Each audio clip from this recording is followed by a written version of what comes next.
नमस्कार दोस्तों, witty wire Hindi में आपका स्वागत है। पिछली बार हमने देखा था कि कैसे युवा शनिदेव ने अपनी शक्ति का पहला प्रदर्शन करते हुए एक दानव का संहार किया और एक कौवे की जान बचाई।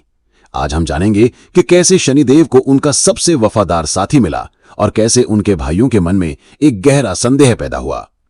सुबह होने ही वाली थी जब माता छाया ने शनिदेव को जगाया और कहा, पुत्र, अब मुझे अपने नित्य की आराधना के लिए जाना होगा। मैं सूर्यास्त तक वापस आ जाऊंगी। ऐसा कहकर माता छाया सूर्यलोक की ओर चले गईं। अकेले रह गए शनिदेव ने देखा कि कौवा काकोल अभी भी वहीं छुपा हुआ है। उन्होंने उसे आवाज देकर कहा, काकोल, अब तुम आजाद हो, तुम अपने घर वापस क्यों नहीं जाते? काकोल ने दुखी मन से कहा कि उसे उसके परिवार ने त्याग दिया है क्योंकि वो काला और भद्दा है। काकोल की बात सुनकर शनिदेव का हृदय द्रवित हो गया।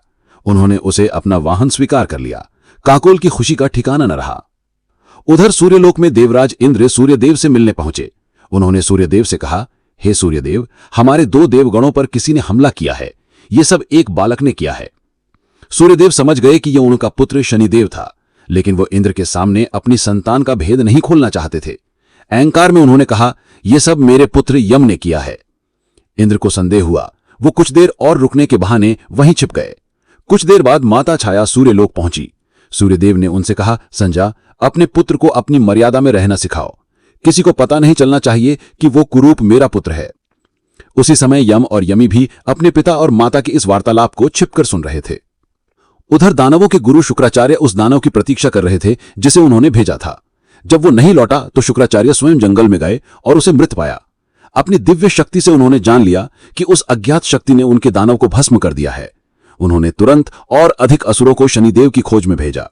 सूर्यास्त के बाद जब माता छाया यम और यमी को पूजा करने के लिए कहकर जाने लगी तो दोनों भाई बहन छिपकर उनका पीछा करने लगे। वो जानना चाहते थे कि उनकी माता हर शाम कहां जाती हैं।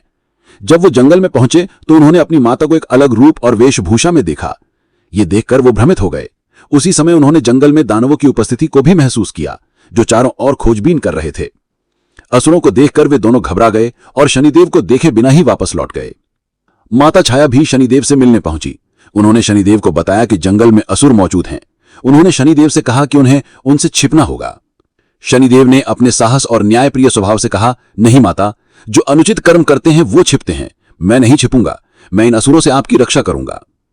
यम और यमी वापस सूर्यलोक पहुंच गए। उन्होंने अपनी माता के रहस्य और जंगल में असुरों की उपस्थिति के बारे में किसी को कुछ नहीं बताया और अगले दिन वापस जाकर पूरी बात का पता लगाने का निश्चय किया। आपको क्या लगता है कि क्या यम और यमी को शनिदेव के बारे में पूरी सच्चाई पता चल पाएगी? और क्या शनिदेव अकेले ही असुरों का सामना कर पाएंगे? हमें कमेंट करके जरूर बताएं।